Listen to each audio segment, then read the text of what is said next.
NCP জাতীয় নাগরিক party.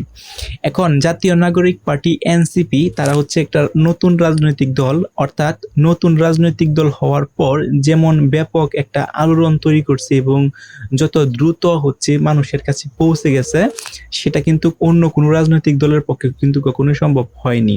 তো জুলাই অভ্যন্তরের পর থেকে এনসিপি গঠন করা হয় এবং এনসিপি অর্থাৎ জাতীয় নাগরিক পার্টি কিন্তু খুব দ্রুত সহকারে কিন্তু জনসাধারণ মাঝে পৌঁছে গেছে এবং তারা কিন্তু চেষ্টা করতেছে যে আরো দ্রুত সারা বাংলাদেশে ছড়িয়ে পড়ার জন্য এনসিপি যে রাজনৈতিক দলটা আছে। এখন বিপত্তি কিন্তু এখানেই বাজতেছে, কারণ এনসিপি চাচ্ছে তাদের জনবল বৃদ্ধি করার জন্য এবং এনসিপিটাকে সারা বাংলাদেশে ছড়িয়ে দেওয়ার জন্য। তো এমন অবস্থায় এনসিপির মধ্যে কিন্তু অনেক তাদের নেতাকর্মী আছে। এখন তাদের যে নেতাকর্মীগুলো আছে তারা কিন্তু বিভিন্ন প্রকার অকারেন্স করতেছে। এটার কারণে কিন্তু হিতে কিন্তু বিপরীত হচ্ছে, অর্থাৎ তাদের যে নেতাকর্মী যে অকারেন্স গুলো করতেছে এটার কারণে কিন্তু জনসাধারণ যারা আছে বা সাধারণ মানুষ যারা আছে তারা কিন্তু আস্তে আস্তে এনসিপি কে হেড বা ঘৃণা করা শুরু করতেছে। তো ঘটনাটা হচ্ছে জুলাই অভ্যর্থনের পর এনসিপির বেশ কয়েকজন নেতা তারা হচ্ছে ঢাকা একটা হোটেলের মধ্যে অবস্থান করছিল প্রায় ৩-৪ মাসেরও বেশি।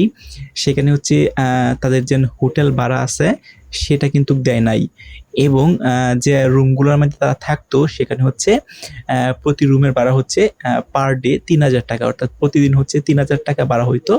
তো যে কয়দিন থাকছে ইন টোটাল ১১ লাখ টাকার মতো তাদের বিল আসছে ওই হোটেলের। কিন্তু এই এনসিপি নেতারা হচ্ছে সেই হোটেলের সেই বিলটা দেয় নাই এবং ওই হোটেলের মধ্যে নারী সহ আরো বিভিন্ন প্রকার কিন্তু অকারেন্স ঘটছে। সো এই ধরনের নিউজ যখন ছড়িয়ে পড়ে এবং সাধারণ মানুষ যখন শুনে তখন কিন্তু আসলে এনসিপি কে কিন্তু অনেক ঘৃণা করে, কারণ এনসিপি যে রাজনৈতিক দলটা আছে সেটা কিন্তু জবাবদিহিতা, স্বচ্ছতা এবং নিট অ্যান্ড ক্লিয়ার তাদের কাছে রাখা উচিত। কিন্তু তাদের মধ্যে যদি এরকম অকারেন্স ঘটে তাহলে কিন্তু সাধারণ মানুষ সেগুলোকে অ্যাকসেপ্ট করবে না বা করতেছে না। সো এনসিপির যাদের হচ্ছে দিক নির্দেশনা আছে, অর্থাৎ এনসিপির প্রধান যারা আছে তাদের কিন্তু এখন উচিত তাদের যে নেতারা আছে তারা অ্যাকচুয়ালি কি কি অকারেন্স ঘটতেছে তাদের বিরুদ্ধে কিন্তু একটা স্টেপ নেওয়া উচিত। যদি স্টেপ না নেয় তাহলে কিন্তু এনসিপি কিন্তু তাদের যে প্রভাব আছে সেটা খাটিয়ে কিন্তু বিভিন্ন প্রকার অকারেন্স অলরেডি শুরু করে দিচ্ছে। বিভিন্ন জায়গায় বিভিন্ন অকারেন্স কিন্তু করতেছে। সো এনসিপি তুই সেগুলোকে না দেখে এবং সেগুলোর বিরুদ্ধে যদি একটা অ্যাকশন না নেয় তাহলে কিন্তু এনসিপি কিন্তু খুব দ্রুতই যে হারে ছড়িয়ে পড়ছিল ঠিক সেই হারে কিন্তু এনসিপি খুব দ্রুতই মানুষের কাছে ঘৃণার পাত্র হবে। তো অলরেডি কিন্তু এনসিপি কে অনেক মানুষই কিন্তু দেখতে পারতেছে না। কেন দেখতে পারতেছে না? কারণ এনসিপির অনেক নেতারা আছে দেখবেন এরকম অকারেন্স করতেছে।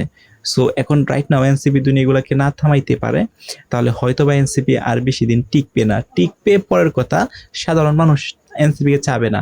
আর যদি সাধারণ মানুষ এনসিপি কে না চায় তাহলে ওই রাজনৈতিক দলের কোনো দাম থাকবে না বা ভ্যালু থাকবে না।